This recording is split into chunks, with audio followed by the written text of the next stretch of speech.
Hello students, welcome to Gyanjyoti coaching centre. Gyanjyoti coaching সেন্টারের পক্ষ থেকে তোমাদের সকলকে জানাই আরো একবার স্বাগত।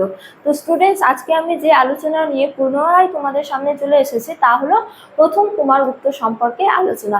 তো আলোচনা শুরু করার পূর্বে তোমাদের একটা ছোট্ট ইনফরমেশন দিয়ে রাখি যে তোমরা যারা এখনো আমাদের সাথে যুক্ত হওনি কিংবা যুক্ত হতে চাইছো তারা উপরের এই দুটো নাম্বারের মধ্যে যে কোনো একটিতে যোগাযোগ করে আমাদের সাথে যুক্ত হতে পারো। চলো আর দেরি না করে আমরা আজকের আলোচনা শুরু করি।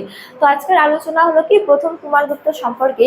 এক্ষেত্রে বলা হয় যে গুপ্ত সম্রাট দ্বিতীয় চন্দ্রগুপ্তের মৃত্যুর পর শাসক হন তার পুত্র প্রথম কুমারগুপ্ত। তো তার রাজত্বকাল ছিল 415 খ্রিস্টাব্দ থেকে 455 খ্রিস্টাব্দ পর্যন্ত। এরপর বলা যায় যে প্রথম কুমারগুপ্তের গুরুত্বপূর্ণ উপাধিগুলি হলো মহেন্দ্রাদিত্য এবং ব্রাহ্মবল পরাক্রম উপাধি। এবার বলা যায় যে কোন কোন উপাদান থেকে আমরা প্রথম কুমারগুপ্ত সম্পর্কে জানতে পারি। তো মূলত ভিলসন লেখো, এছাড়া মান্দাসার লেখো এবং কি বিলসর লেখো থেকে আমরা প্রথম কুমারগুপ্ত সম্পর্কে জানতে পারি। এরপর হলো যে সাম্রাজ্য বিস্তার।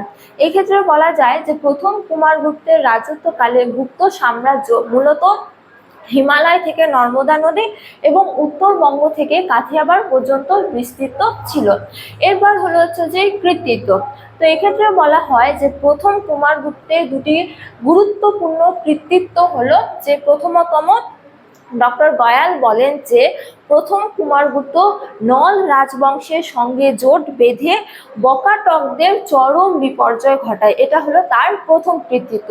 এবং তার দ্বিতীয়তম কৃতিত্ব হলো যে বলা হয় যে প্রথম কুমারগুপ্ত নর্মদা উপত্যকার দুর্ধর্ষ জাতির নেতা পুষ্যমিত্রের আক্রমণকে ব্যর্থ করেন। অর্থাৎ পুষ্যমিত্র আক্রমণ করেছিল, সেই আক্রমণকে তিনি হানা দিয়েছিলেন, যা ছিল তার দ্বিতীয়তম কৃতিত্ব।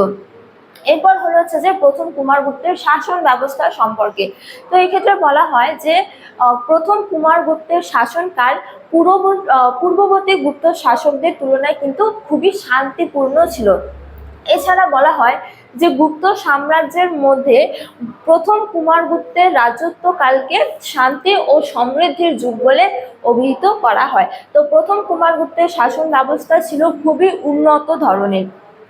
এরপর হলো যে নির্মাণ কার্য। তো তিনি একাধিক নির্মাণ কার্য করেন, যার মধ্যে মান্দাসার লেখ থেকে জানা যায় যে তিনি সূর্য মন্দির নির্মাণ করেছিলেন। এছাড়া ইতিহাস বিখ্যাত নালন্দা বিশ্ববিদ্যালয় কিন্তু প্রথম কুমারগুপ্তের আমলে নির্মিত হয়েছিল। তো পরিশেষে বলা যায় যে প্রথম কুমারগুপ্ত ধর্মনিরপেক্ষ নীতি মেনে চলত এবং তার আমলে শিব ও হলো যে কার্তিকের উপাসনা কিন্তু বৃদ্ধি পেয়েছিল। তো স্টুডেন্টস, এই ছিল আজকে আমার আলোচনার বিষয়। তোমাদের ভিডিওটি ভালো লাগলে অবশ্যই লাইক করে বন্ধুদের সঙ্গে শেয়ার করলো এবং আমাকে অবশ্যই কমেন্ট করে জানিয়ে তোমাদের ভিডিওটি কেমন লেগেছে।